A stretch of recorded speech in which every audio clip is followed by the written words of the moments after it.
actually. Welcome everybody to today's webinar. My name is Liv Mo, and I'm the founding director of Voorhis Center for the Arts, and I'm also a board member for the Sacramento Alliance for Regional Art. We are going to begin our program this afternoon with a land acknowledgement. We acknowledge that the city of Sacramento is on the traditional land of the Nisenan people, and the current state of California is the homeland to many tribes. We are honored to be here today and acknowledge our responsibility to these Native nations and our commitment to work with them as we move forward as an inclusive organization. I also want to take a minute to thank Shira Lane from the Atrium for reaching out to us to host today's meeting. I know they've had their hands full moving their organization to a new facility, so we were happy to pick up the slack this afternoon. The Sacramento Alliance for Regional Art, or SARA, if anyone on the call is not familiar, since we're a new organization, is one that evolved out of our current circumstances to answer the need for a cohesive representation of our region's creative community. SARA represents both individuals and institutions across all disciplines and cultures. We believe that art and culture are essential to navigating the current crisis, providing a distraction as well as a platform to discuss the complex issues we are confronting right now. The creative sector will also be a force in the rebuilding of our communities as we emerge from the challenges. Through SARA, we hope to provide an organized presence for the arts on a regional level, securing a seat at the table for the creative sector as our city works to set the priorities for what we choose to invest in as a community. For anyone who hasn't had a chance to review the SARA website, we'll include it in the chat. And we hope that you'll take a minute to familiarize yourself and consider becoming a member, either as an individual or an organizational member. It's completely free to do so, and there's forms that you can enter your information in both places. So we have a really packed program today, and I just want to double check. Do we know? So it doesn't look like we have Daryl and Steve on the call yet. Hold on one second. So Steve is here, but he's not getting in. So let's hold on one second.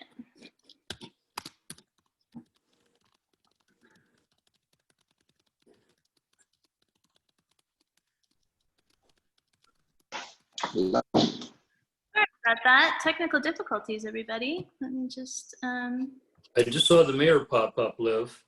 Oh, that's Hi. even. That's Hi, Liv. great. How you doing, Liv? Carol. Excellent. So you were next on my list to introduce. So this is terrific, and you'll give me a second to pull Steve into the call. So I'm really, really happy to turn this over to Daryl, who has been in our corner trying to do all of this Herculean advocacy over the last few months and sees the value of the arts in the community. So I'm going to turn it over to you, Daryl. Thank you. Oh, well, thank you so much, Liv, and welcome to all of you. I just am really excited to take a moment to congratulate you on forming this new Alliance for Regional Arts and continuing to organize, because that, of course, key to success when it comes to the precious public funding that I know this sector so desperately needs and deserves. I want to just a couple of thank yous. Liv, to you for your leadership and chairing this effort. To Denny, who I know continues to work tirelessly on my behalf, but more importantly on behalf of the entire community, to make sure that the creative economy is the priority that it never has been when it comes to public funding, but what it must be. And I hope and think that these recent events, as difficult as they have been, have actually demonstrated maybe a new direction when it comes to the city, and I'll talk about that in just a moment. Thank you to Jody Ulick for your very strong leadership, very much appreciated, and Ray Gargano as well, who I know both of you have done a terrific job during this period of time especially, and to welcome, I don't know if she's on the call or not, but Megan Van Voorhis, who I know is going to join us soon, and we're very excited to welcome her. And then a special word to Steve Hansen, who is my colleague and friend, who has been championing the arts and the creative economy in Sacramento well before I became mayor. And it's really been our partnership, I think, together with Denny, that has kept the flame burning and to where we're at today. I am very proud of the fact that the city had and continues to have some choices when it comes to how it will spend its federal CARES Act money. And let's just say that throughout our region, but also throughout the country, that governments are making different choices than the ones we are making. But I said from the very beginning, and with Steve's strong support and with the backing, even if it little give and take for a while there, my colleagues as well, I said that we are going to first support our community before we bolster our city government. And that's exactly what we have done here. Out of the $89 million, we have set aside, as you know, $20 million apiece for 4 discrete categories: for housing and homelessness, for small business, for youth and workforce, and for the creative economy and tourism. And I'm proud to tell you that on the 1st of September, we will come forward with the next tranche to fulfill, I guess, about 98% of our obligation or our promise when it comes to the creative economy and tourism. I anticipate that on the 1st of September, we will come forward with a proposal for $5.4 million for Visit Sacramento so that they can continue to play their crucial role in marketing Sacramento as a destination city for the creative economy and for tourism, and another $6.9 million for the arts themselves, essentially with the same or similar formula that the first $7.5 million was brought forward. And so I know that these dollars, while they are not everything, are going to be a tremendous boost and are going to help so many of our arts organizations and our artists get through these next months with all of the uncertainty about when we may be able to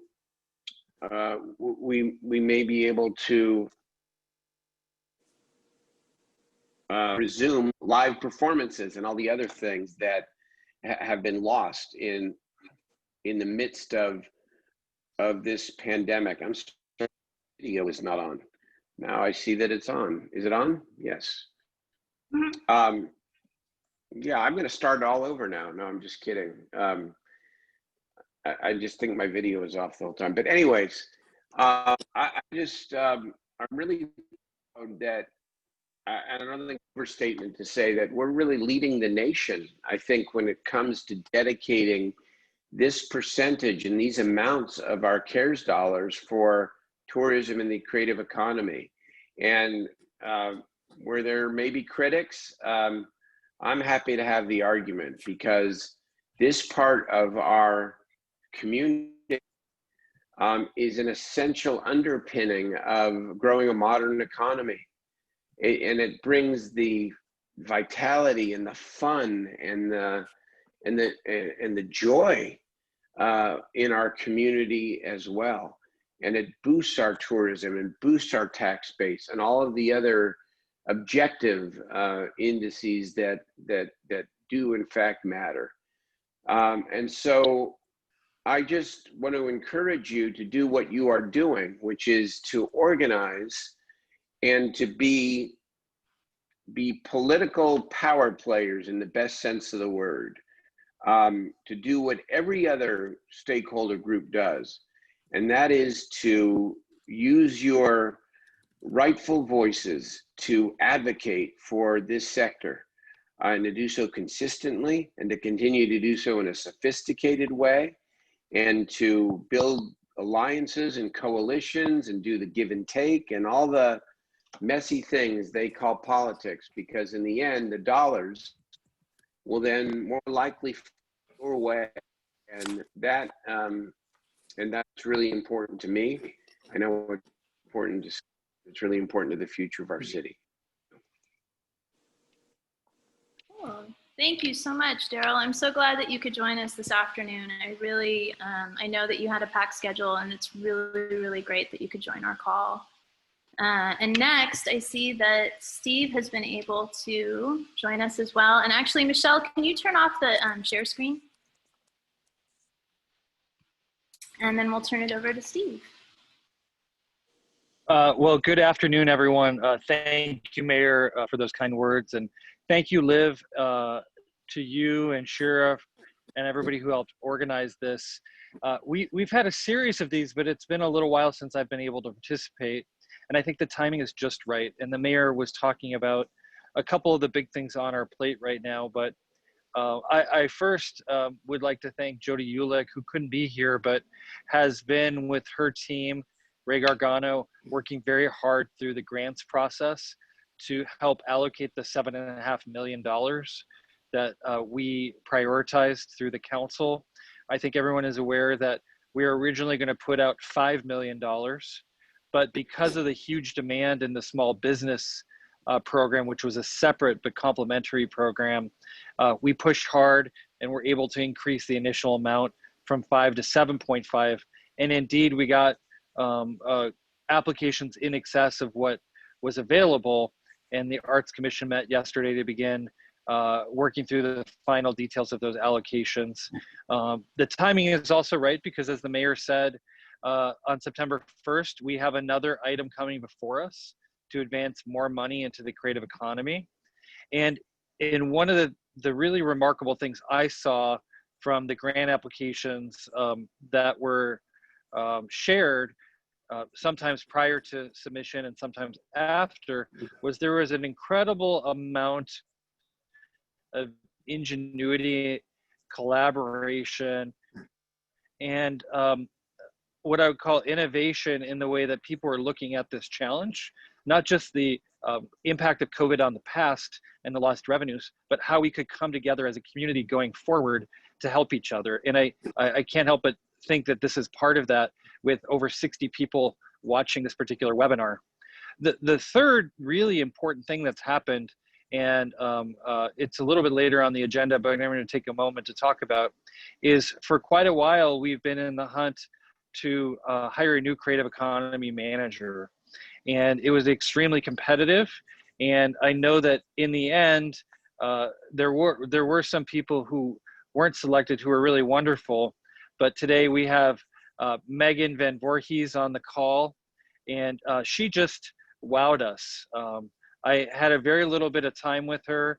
I was in transit, but she was holed up in the Citizen, and I was at my house just blocks away. And we had the most fascinating, exciting conversation I've had about how to move the community forward holistically. She has a lot of experience in diversity, inclusion, and equity work. She built an organization, Arts Cleveland, up from the ground in a lot of ways like our arts entrepreneurs have had to do externally, putting resources together, building coalitions, fighting for resources, and ultimately she brings that same entrepreneurial spirit to Sacramento. And we know we have a tremendously talented community.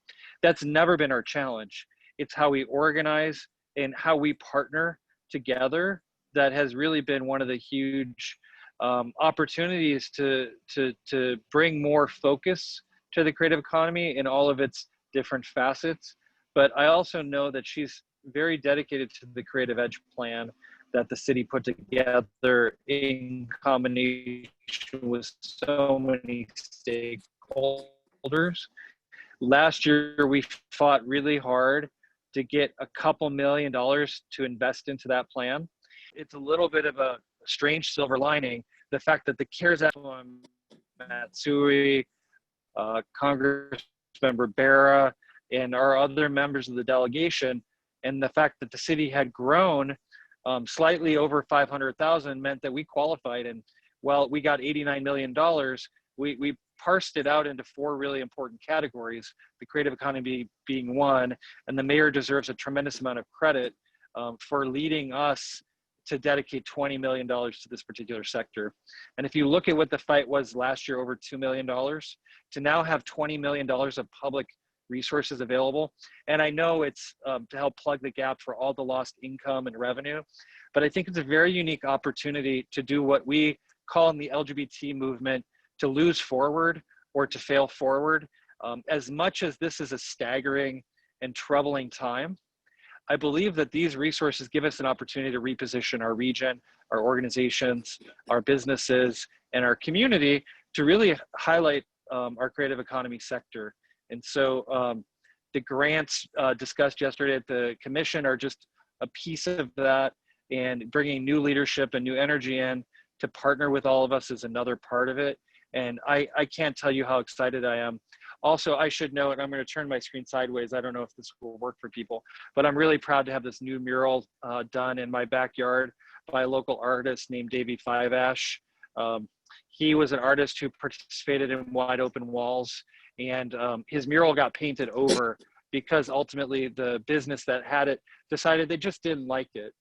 So I decided when I had the resources, I would hire Davey to do a mural for me. And the one behind me was inspired by my grandma Hanson, who's represented by the irises, and my partner Michael's grandma Marilyn, who is represented by the hydrangea, which are very prominent in Massachusetts, where he's from, and the irises, Minnesota, where I'm from. And here we are trying to all move forward together. So I'm really proud to be here with you all and look forward to any questions.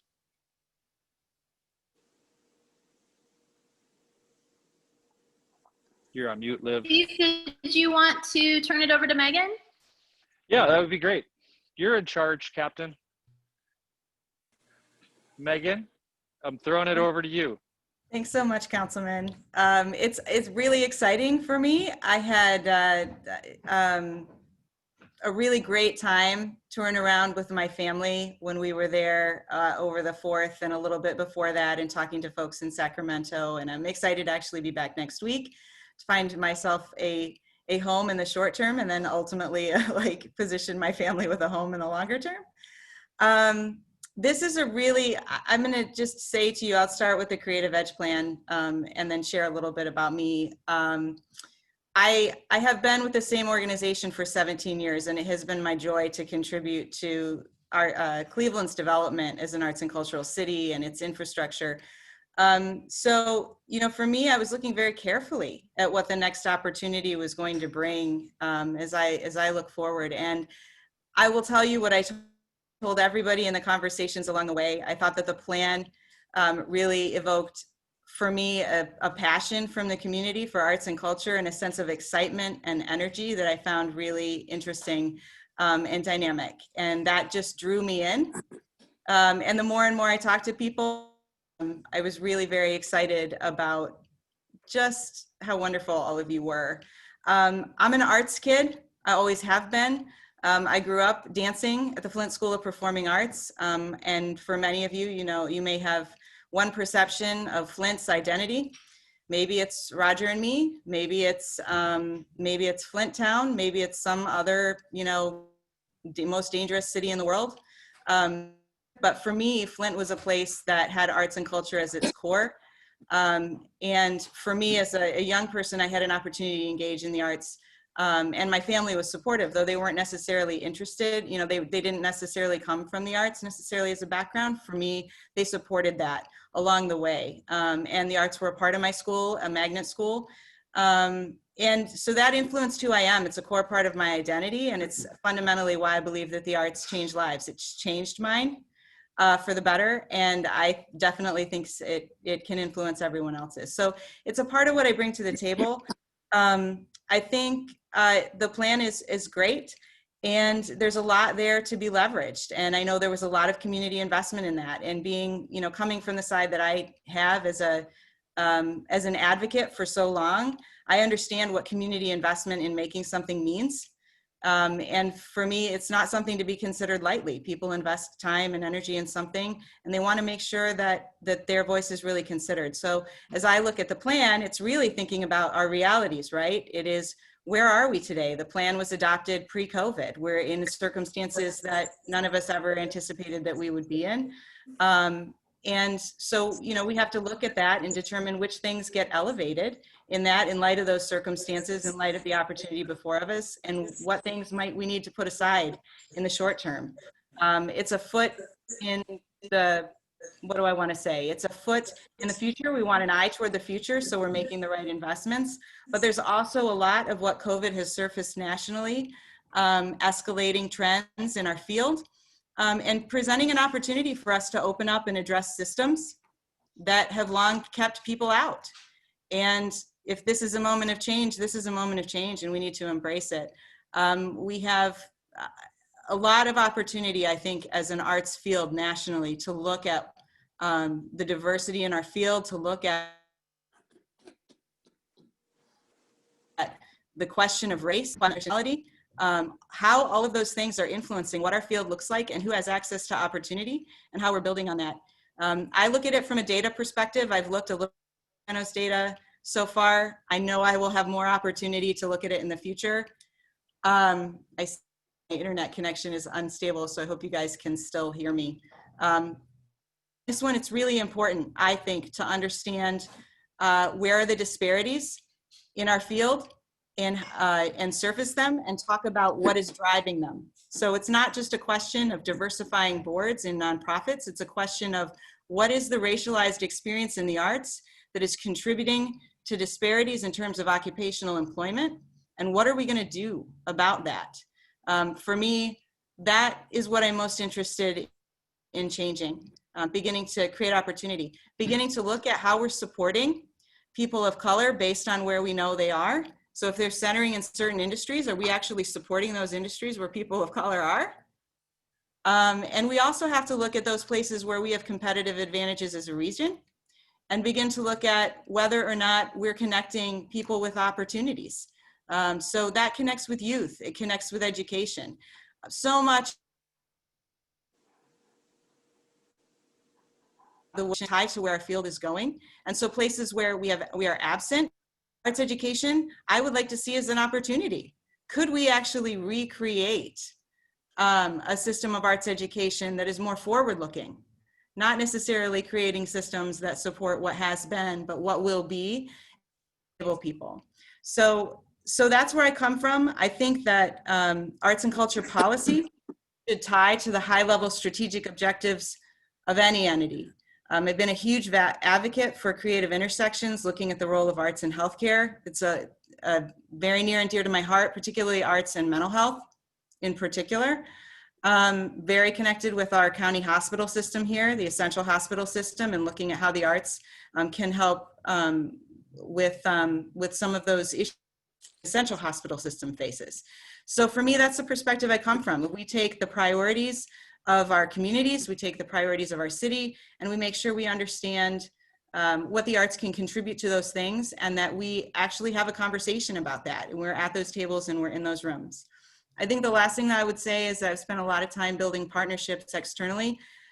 This is a different role for me, right? I was sitting in a 501c3 constantly doing the very kinds of things that you're doing as an organization at council meetings, in conversations, saying we need to support the arts. You probably will find some videos out there of me relatively recently. I encourage you to do so, supporting independent venues, because I think they're a really important part of our creative economy. And so this is different for me, but what I think is important is the public-private partnership. What we do can't be just one-sided. If you want a strong infrastructure, you have to have support both from all of those players outside, chambers of commerce, economic development organizations, all of that crowd, as well as working with government. I think government can be actually a catalyst for those kinds of things. That's hopefully what I'll bring to the table. I am entrepreneurial, as the councilman said, have lots of ideas. But you have lots of ideas, and it's my hope that we can help you realize whatever change you want to see. So that's where we're at. I think that I'm excited to come out to Sacramento and get to know all of you, and get to know some of you that aren't even in this room. There are people that aren't connected to this conversation at all, I would imagine. We need to go out and we need to find them and make sure that they're connected to the conversation. And I'm excited to be a part of making that happen too.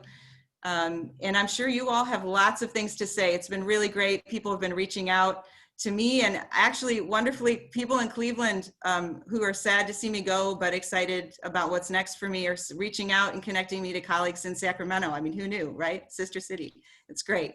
So, so that's all I'll say for now, but just know I'm really excited to meet you, hopefully in person at some point in the future, and be on site and see all of the wonderful and amazing things that you have to offer, because I know that you do.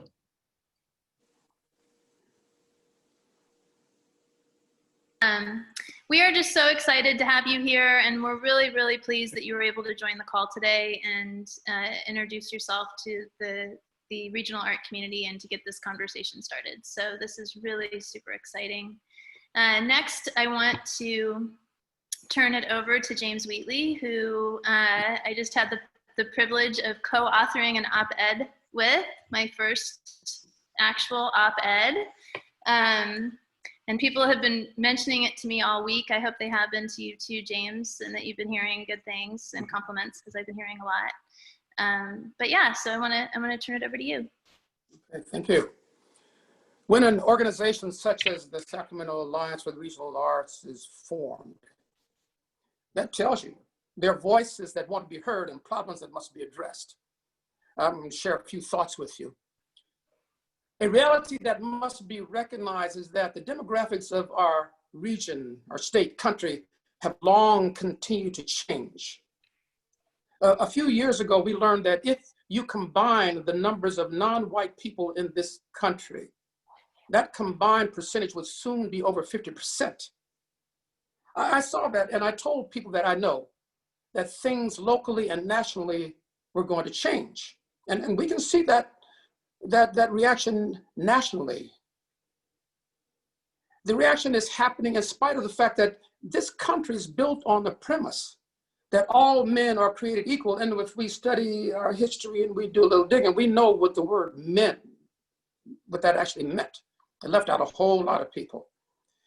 And there was this thing that said there are inalienable rights like life, liberty, and the pursuit of happiness. And it goes on and on and on from there, at least on paper. Another well-known statement says, bring us your tired, your poor, your humble masses yearning to be free. Well, you can see how that's faring. Our political climate is in disarray. We are seeing fantastic technological advances, and people are utilizing the many technological avenues to express themselves. Everybody is a videographer now, a photographer, a news reporter and stuff. People are telling about their trials, their successes, and their beliefs. And there's a globalization of interests. But unrest has always been present. But in the midst of that unrest, we have jewels in our community, in all communities across the country, forecasting and pointing the way. Small and mid-sized community-based arts organizations demonstrating artistic excellence and innovation, astute leadership. They have to if they're going to survive. And innovation and the strong ties and knowledge of and experience with meeting the needs of their respective communities. These organizations are important institutional and engagement models for the field as a whole. This sector makes crucial contributions in the cultural ecosystem and toward achieving healthy communities and a healthy democracy. They cannot be ignored. Now, funding comes down in numbers. So the arts community has learned to gather numbers, and we can tell you the number of people attending arts and culture events in each year in Sacramento County. We can tell you the average amount of money per person spent beyond the ticket price in activities and necessities related to attending artistic events. But there's something you need to understand, something we all need to understand about the small and mid-sized organizations. They're gathering places. Our audiences come from the disenfranchised and the franchised communities. They come from here and here and here and here and here, gather in small spaces. They gather before and during and after an event, meeting, talking, listening, sharing, learning, getting acquainted. This is cross-cultural fertilization stemming from a common interest and experiencing a cultural event. The Sacramento Alliance for Regional Arts is a coalition of the creative community, large and small, a coalition of voices that must be and will be heard. Now, the city of Sacramento is trying. We have an advocate in the mayor. We have advocates on the city council. And we've got a small but wonderful, hardworking Office of Arts and Culture that is trying to be responsive to the community.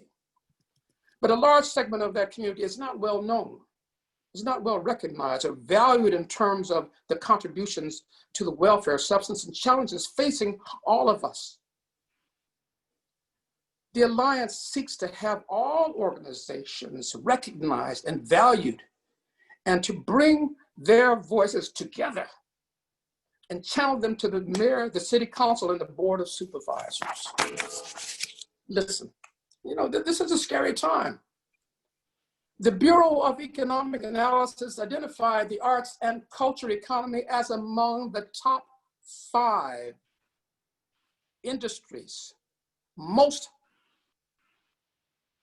directly and immediately threatened by the pandemic. A survey by the Arts for the Americans for the Arts shows that more than 40% of the arts organizations believe they will not survive the pandemic. It's time to stand up. We have to stand up.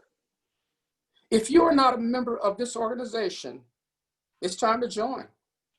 Contribute your experience, contribute your wealth of knowledge.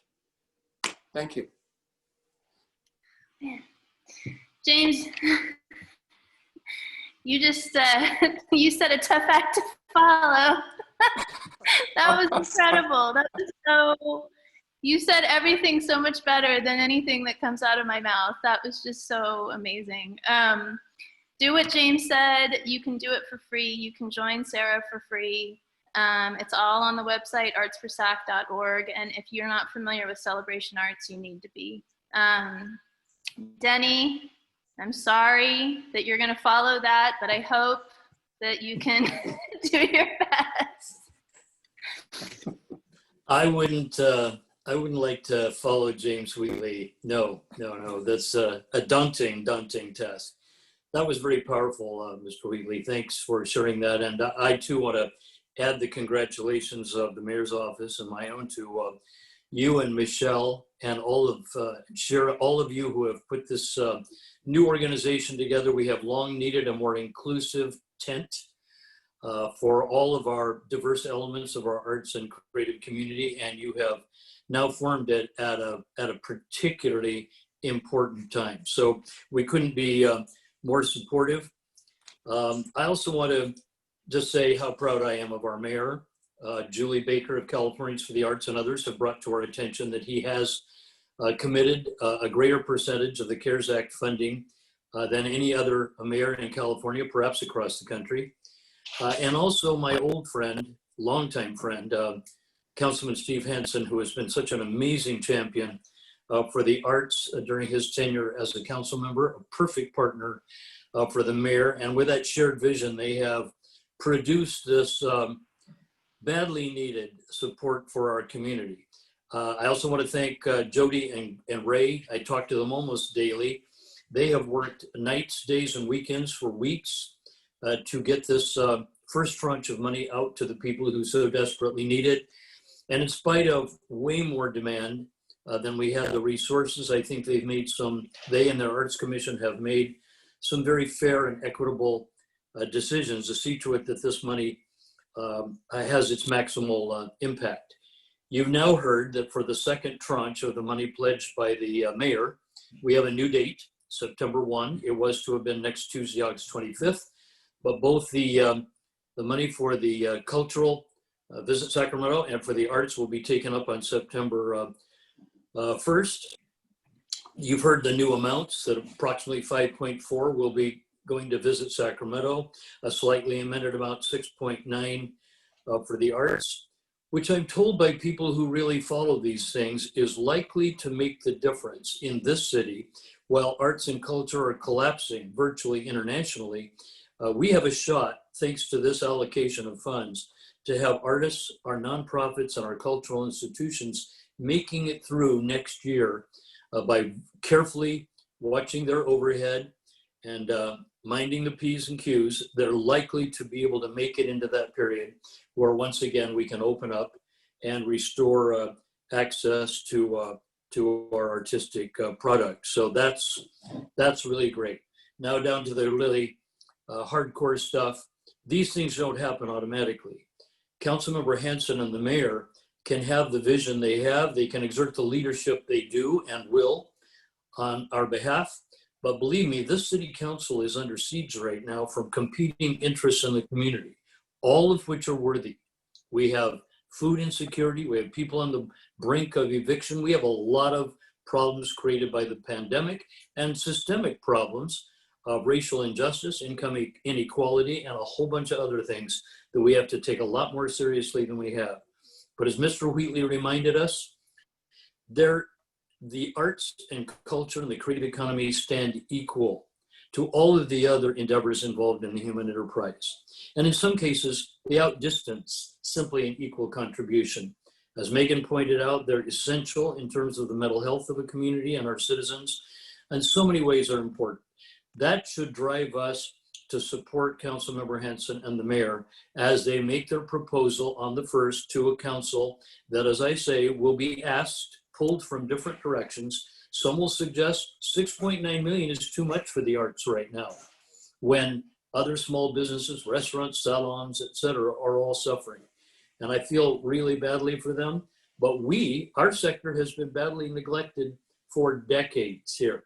And I don't feel a bit guilty, and I know you won't either, for standing up and saying it's time for our share, to make sure that we come through because of the contribution we make to the creative economy and to the well-being of this community. So Michelle is going to walk you through several of our, and Faith will walk you through the actual tactics we will employ. But every nonprofit organization should have a letter to the mayor thanking him and Councilman Hanson for their leadership and urging the other council members to support their initiative. Emails should be virtually flooding the council members' boxes right now, and phone calls to their offices and recording voicemails. Numbers, I can tell you as a former legislator, numbers count. And when legislators and others walk into that, council members walk into that meeting, they will be carrying a lot of voices from this community, urging them to get this money out to the community. So listen carefully. If you're new to this, all you have to do is call any of us. Liv or Michelle, Faith, me, Shira Lane, Allison Cagley at Friends of Sacramento Arts. We will help you if you're not quite sure how to get involved. Don't think for a second that politics is some kind of ugly thing, government politics, something you don't want to get involved in. I'll end with this line. Get into politics or get out of the arts, because they are absolutely inextricably interrelated, especially in a place like ours, a government town, no corporate headquarters, not a lot of old family money. We really need governmental support, and our city council ought to be expected to step up and support arts and culture and the creative economy. But they won't if we don't expect them. So let's get in touch. And with that, I'll pass it to, I think it's to Faith, or to Liv. Faith? Faith. Take it, Faith. Thank you, Danny. Hey, Sacramento, I'm Faith McKinney, the Community Engagement Coordinator at Crocker Art Museum. I'm also the founding director of the Black Artists Fund, an independent curator, and a SARA board member. I'm going to follow Councilmember Hanson's lead. I love he did that shout out local artists. I'm also going to shout out this amazing piece behind me that is by Beth Concetta-Rubel, who's also a local artist, had an amazing show at Access Gallery earlier this year, which this beautiful Nina Simone that watches over me every day is from. So I'm here to share 2 ways that you can lend your voice to our advocacy efforts. So before I share my screen with you all, I am pleadingly asking that you do one of 2 things. Go to arts4sac.org right now, or in about 15 minutes when this call ends, then go to arts4sac.org, and I'm going to show you exactly what we need you to do. So I'm going to share my screen here. You can see this. Okay. So arts4sac.org, this beautiful website, you are going to go into the banner advocacy. And here goes the brilliant op-ed that James Wheatley and Liv Moe contributed to for the Sacramento Bee. What we're gonna focus on is this call to action. Your voice is needed for future arts funding. So just click here. I wanna highlight this part here. This is crucial and easy. This is a crucial and easy step in securing vital funding for our industry. So here we go. So there's a link. If you don't know your council member, no judgment. We have a link here that you can find out who that person is. So I'm going to select our mayor, Daryl Steinberg, and I am in District 4, Steve Hanson's district. So I'm going to select District 4. I just need to write Hanson's name in here. And so this is the actual letter that will be sent to our elected officials. So just make sure that you select this radio button here. So a few more questions. Your signature, put your signature there. I am a creative worker, so I'm gonna select creative worker, but there's tons of options here for you. And I work in or support community arts. So I will select community arts here. So we know my name is Faith McKinney, my zip code, and my email. So submit and done. So hopefully you all have followed along, or most of you have, and our notifications start blowing up for those, for that advocacy. I'm going to show you one more thing that we need you to do. So same tab in the banner advocacy, this 3rd one. Attention CARES Act applicants, we want to hear from you. So this is really important as we proceed to the 2nd round of funding. So if you applied for the CARES Act, if you started and maybe stopped, if you had some questions, this is really where we want you to gravitate towards. We want to hear from you. So your email address, which CARES Act grant did you apply? So you have some options there. What part of the city of Sacramento's grant application process worked? And also, what would you like to see improved for the future? So these 2 are very important. SARA will be compiling all this information and providing it to the Office of Arts and Culture and in hopes that we can find out what worked and what didn't work from you all. And very simple, so you'll finish the rest of this and submit. Very, very simple. I want to take one more second to show you one more Faith, thing. I got your email. Thank you. Yay. Good work. Do it, everyone, do it.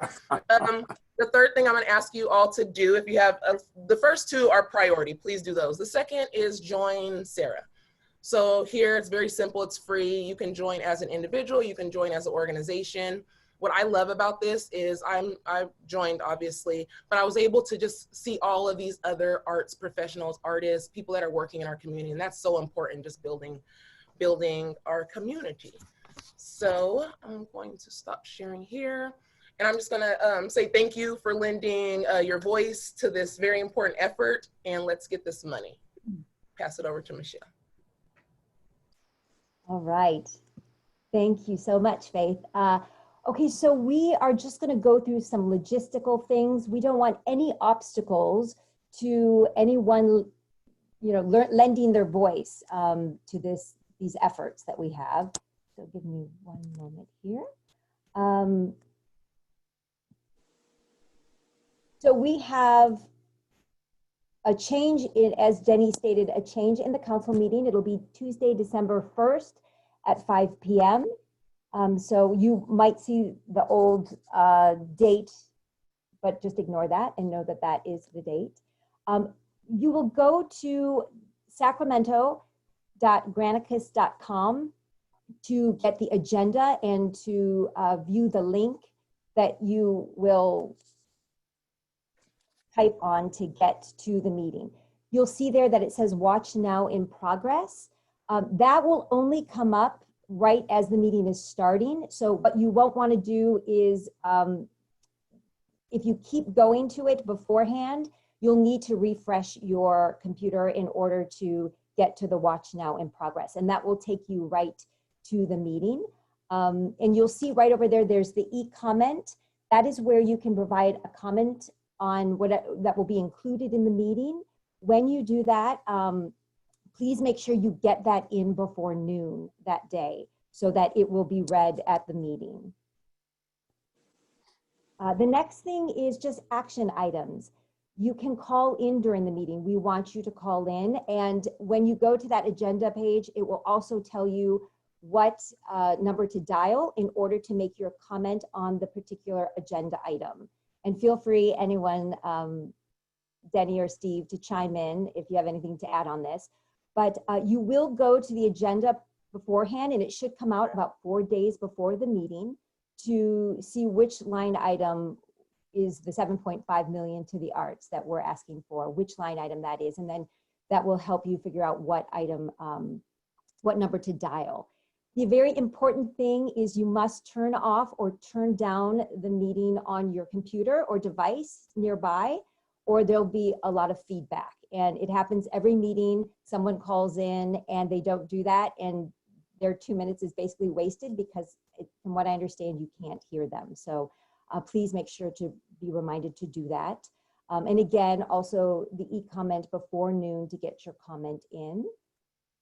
So going into effective advocacy and the content of the comments that you'll want to focus on. First, you're going to want to do an introduction, a thank you. You're going to just give a little anecdote of arts impact that you've had or on your community that you've experienced, and then also the impact of COVID-19 on you or your organization, you as an artist. You get exactly 2 minutes on the phone call, so really we're encouraged to have you be concise, and it's suggested that you write what you're going to say and actually time it out before you make that phone call. So again, I just want to go over those advocacy steps.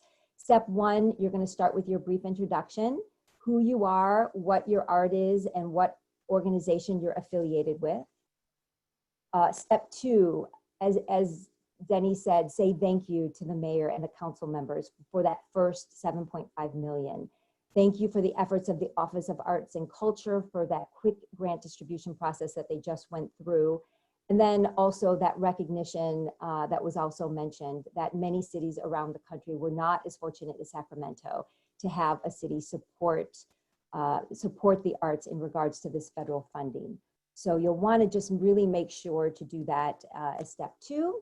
For step three, you want to really provide a heartfelt, personal, or about you, your organization, and the impact that the arts have had on the community, your community, or you yourself. Ideally, you're going to reference that Creative Edge plan, those priorities that the council members believe in: arts education, diversity, equity, and inclusion, promotion of the history and the innovation and creativity of Sacramento, as well as investment in arts and artists and creatives. So if somehow your story can reference those priorities, that's really ideal. And then lastly, the impact of COVID-19 on your organization. How will these funds help your organization remain sustainable throughout this pandemic? And lastly, don't be afraid to paint a dire picture. Just tell it how it is. We want to make sure that all these arts organizations and that our artists are sustainable so we can be here when COVID-19 is over. And then lastly, and you can find this at sacforarts.org, please go and look at more tips on really effective and informed advocacy. we really want to have an aligned message as an arts community in Sacramento so that we can get the support that we need to continue. So that's pretty much the logistics, and we expect hopefully that everyone will be there to September 1st. Could I just add a couple thoughts real quick? Yeah. Michelle, that was a phenomenal presentation. I would tell people, one, the e-comments, while we do review them before a meeting, they're not read out loud, so some people may have that expectation. When you call in, you have to call in before the item is called, because they will close the queue. So you have to watch to make sure that you're in the queue when the item is called. Our council rules don't allow us to keep that line open forever. And so usually the people who are queued up, we'll take them right after the staff presentation. And then I think the points you gave about how to present are really important. I know that there are a lot of people out there with very strong feelings and who are devastated by what's going on right now. I've noticed over my time that council is very responsive to people who are positive and who inspire and who try to show us the vision. And so to the extent that people can channel that, I think that's helpful. I'm going to be supportive of the extra money because I fought for it. I know the mayor is. So you're not really speaking to me or to Daryl. I think you're going to be speaking to the rest of our colleagues who may have a variety of other priorities. And the thing that can be very compelling is just to speak from your own heart about what it means to you. I know that it's comfortable to have general talking points like Michelle gave, but at least a little anecdote from each person who might call in about what it means to you, a program that you'll get to keep doing, a child you'll get to help, a piece of art that you can create. Those little anecdotes, take 15 to 20 seconds. They do a tremendous amount to just sort of inspire. And in the world right now, I think a lot of us need to have hope. And that's what I believe this investment of the next 7.5 on top of the first is really going to bring for us. So Michelle, but otherwise you did a phenomenal job. Thank you. Thank you, Steve, for chiming in. Thank you. Yeah, thank you so much for that clarification, Steve. And I think it's a good point. And I think this is something, when we've met with Julie Baker from Californians for the Arts, she's always made a point of pointing this out as well. And actually the last link in Michelle's PowerPoint, which will be available, this meeting is being recorded and we'll have it available on the Arts for SAC website, artsforsac.org. So that'll be up. I hope to have it up in the next day or so, but now that we have a little bit more wiggle room on when the next council meeting is, it might take us just an extra day. But anyway, that being said, this last link will take you to the Californians for the Arts advocacy tips. And there's some really great stuff in there about how to make your message effective. And I think that, really all of us want to feel like we're working together to create a solution. And so I think no matter how frustrated any of us feel, because God knows we've all had some dark moments in the last 5 months, especially when we're coming to these conversations, you really want to make it seem like we're all here to work together. And if somebody's feeling kind of yelled at, it's not going to be as effective. So I think that's a really good point. And there's a lot of other really wonderful tips on Julie's site.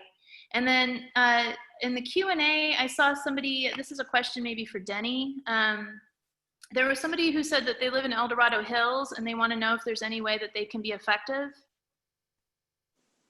The answer to that question is yes, they can. They should call in.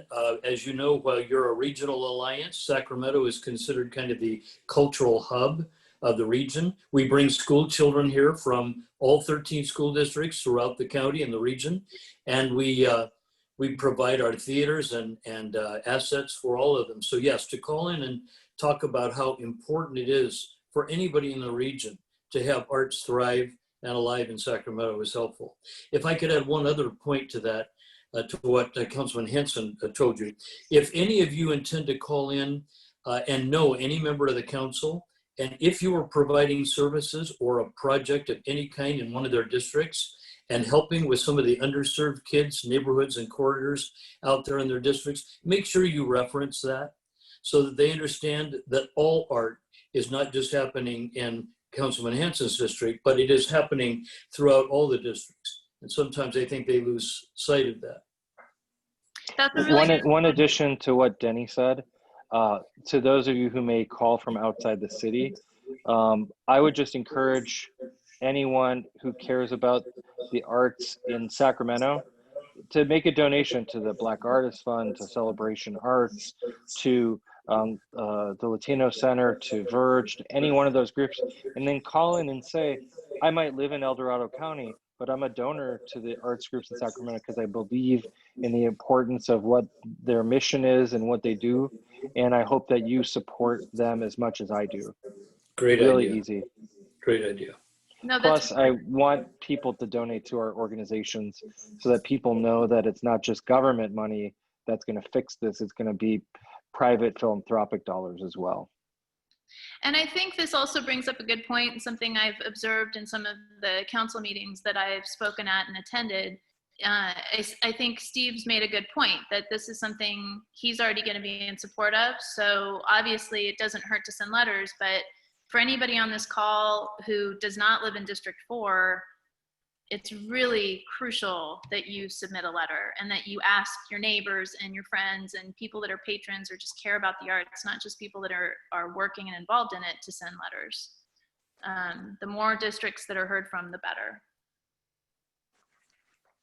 So I think I just had one other question relating to whether or not we're going to have contact info for the individual members. And I'm not sure that we're going to do that just yet, because our goal is to try to collect as many names as we possibly can. And everyone wants their affiliation with where they work specifically. Some have listed themselves more generically as arts administrators or creative workers that don't have one affiliation. But eventually I think that's probably something that would be good to look into.